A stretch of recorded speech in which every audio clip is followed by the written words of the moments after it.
மாண்புமிகு எதிர்க்கட்சி தலைவர் அவர்கள் பேசுகிற போது சூப்பர் சிங்கர் ஆகிவிட்டது எனக்கு இந்த சட்டசபை என்று சொல்வது கொஞ்சம் நீங்கள் ஏன்னா கருத்துக்களை சொல்லுகிற போது பாட்டு பாட விரும்புகின்றவர்கள் அந்த கருத்தை ஒட்டி பாடுவதில் எந்த தவறு இருப்பதாக தெரியவில்லை.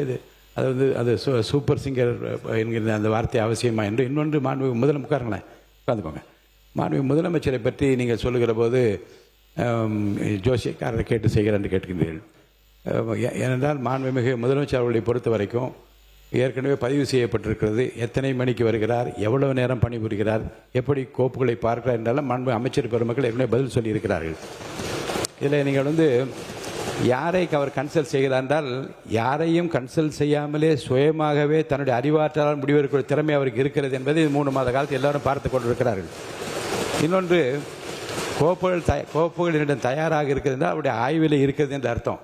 எந்த நேரத்தில் எந்த நடவடிக்கை எடுக்க வேண்டும் என்பதை பற்றி மாண்புமிகு முதலமைச்சர் இன் consultation with honourable ministers of the department அந்தந்த துறை சார்ந்த அமைச்சர்களோடு கலந்து ஆலோசித்து முன்னாலே வைக்கிற கோப்புகளை முழுவதுமாக நான் ஆராய்ந்து கொண்டு இருக்கிறேன் என்று தான் சொன்னாரே தவிர அதை எடுக்க வேண்டும் என்று நீங்கள் ஒரு சேலஞ்சாக எடுத்து அதை ஒரு சவாலாக அதை உட்காருங்க பதில் சொல்ல வேணாம். மாண்பு உறுப்பினர் ஆசிரியர் உட்காருங்க. அதை ஒரு சேலஞ்சாக நீங்கள் ஒரு சவால் விடுப்பது போல் அதை எடுத்துக்கொள்ளக்கூடாது என்று நான் உங்களை கேட்டுக்கொள்ள. மாண்பு எதிர்க்கட்சி தலைவர் பேசலாம். பேரவைத் தலைவர், மாண்புமிகு சட்டத்துறை அமைச்சர் சொல்லுங்க. மாண்புமிகு பேரவைத் தலைவர் அவர்களே, மாண்புமிகு பேரவைத் தலைவர் அவர்களே, ஜோசியம்னு சொன்னாரு. ஜோசியம் பார்த்து மஞ்சள் துண்டு போட்டதெல்லாம் ஆல்ரெடி தமிழ்நாடு பார்த்துருச்சு. ஜோசியம் பார்த்து மஞ்சள் துண்டு போட்டதெல்லாம் தமிழ்நாடு ஆல்ரெடி பார்த்துருச்சு. அதனால எதை செய்தாலும் வெளிப்படையாக எந்த ஒளிவனுகளும் செய்ய தெரியும். எதை எப்போ எடுக்கணும் என்னன்னு தெரியும். எல்லா துறைகளிலும் எப்பெல்லாம் சட்டப்பூர்வமான நடவடிக்கை எடுக்கப்பட்டு வருது எல்லா துறையிலும் எடுத்துட்டு வருது. எல்லா துறைகளிலும் அந்தந்த துறையில எங்கெங்கெல்லாம் வயலேஷன் இருக்கோ, எங்கெங்கெல்லாம் விதிமீறல் இருக்கோ அதுக்கான சட்டப்பூர்வம் நடக்கிற வழக்குகள்லாம் பதிவு செய்யப்பட்டு தான் வருது.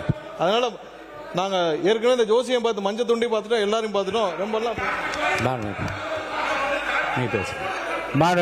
எதிர்கட்சி தலைவர் அவர்கள், பேரவைத் தலைவர் அவர்களே, மாண்பு எதிர்கட்சி தலைவர் பேசும்போது நீங்க அவள் கட்சியை சார்ந்து உட்காருங்க. அவங்க பேசுறாங்கல்ல எதிர்கட்சி தலைவர். பேரவைத் தலைவர்களே, இதைத்தான் நான் குறிப்பிட்டேன். நாங்கள் ஒரு கேள்வி கேட்டால் நாங்களே ஆச்சரியப்படுறவர்களுக்கு நாங்களே அதிசயப்படுற அளவுக்கு நீங்கள் ஒரு பதில் சொல்றீங்கிறது இதைத்தான் நான் சொன்னேன். அதன் பிறகு ஜோசியக்காரன் அப்படின்னு சொல்றது தவறுன்னு சொல்றீங்க. நீங்க ஜோசியக்காரன் அப்பாயின்மெண்ட் நீக்கியிருக்கீங்க. ஜோசியங்கிற வார்த்தை ஒன்றும் தப்பான, ஜோசியக்காரங்கிறது தப்பான வார்த்தை கிடையாது. லைவ் திமுக ஆட்சியில் தான் முதன் முறையாக நாங்கள் தேர்தல் அறிக்கையில் சொன்னோம். கேள்வி நேரத்தை முதலாக லைவாக ஒளிபரப்பு செய்தது நாங்கள். இப்போ இந்த கேள்வி நேரத்தையே எடுக்க முடியாத நிலைமையில தான் இன்னைக்கு இந்த அரசு நடந்துகிட்டு இருக்கு. இன்னொன்று, இந்த நீங்க லைவ்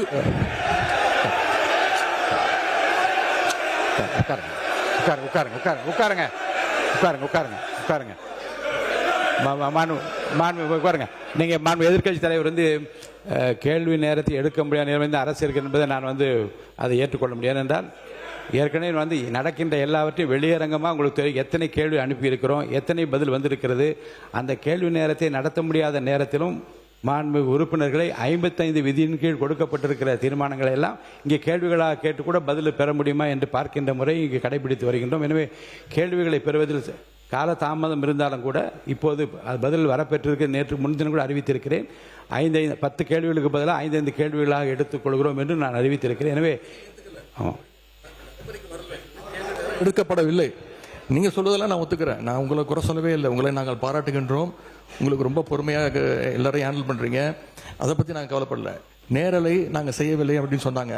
சட்டமன்ற வரலாற்றிலே முதன்முறையாக நேரலை செஞ்சது திராவிட மாடல் அரசு, எங்களுடைய தலைவர் அவர்கள் தான்.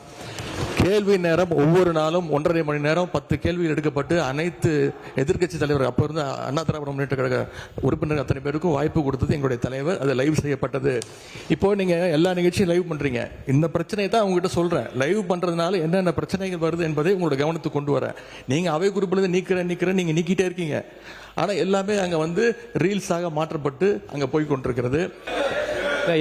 மாண்புமிகு எதிர்கட்சி தலைவர் இது குறித்து வெளியில இருக்கக்கூடிய நீங்க என்ன உங்க தலைவர் கட்டுப்படுறீங்களா, நீங்க பிடிக்கிறீங்க? நீங்க எதுக்கு பேசுறீங்க? நீங்க ஏன் பேசுறீங்க? நீங்க மாண்புமிகு எதிர்கட்சி தலைவர் சொன்ன கருத்துக்கு ஏற்கனவே திராவிட முன்னேற்ற கழகத்தின் சார்பில் ஒரு மீடியா இங்கே நீக்கப்பட்டதை வைத்து அவர் வந்து சித்திரம் வெளியிட்டு கொண்டிருக்கின்றார்கள். அதை பற்றி உரிமை குழுக்கு அனுப்ப வேண்டும் என்று ஒரு கடிதம் கூட நீங்கள் கொடுத்திருக்கின்றீர்கள். அப்படி நீக்கப்பட்ட பிரச்சனை குறித்து எந்தெந்த மீடியாவில் வந்திருக்கிறதோ நீங்கள் கவனத்துக்கு கொண்டு வாருங்கள். அவர் மீது உரிமை குழு நிச்சயமாக அனுப்பி நடக்க வேண்டும் இந்த அவையின் சார்பாக நான் தெரிவித்துக் கொள்கிறேன்.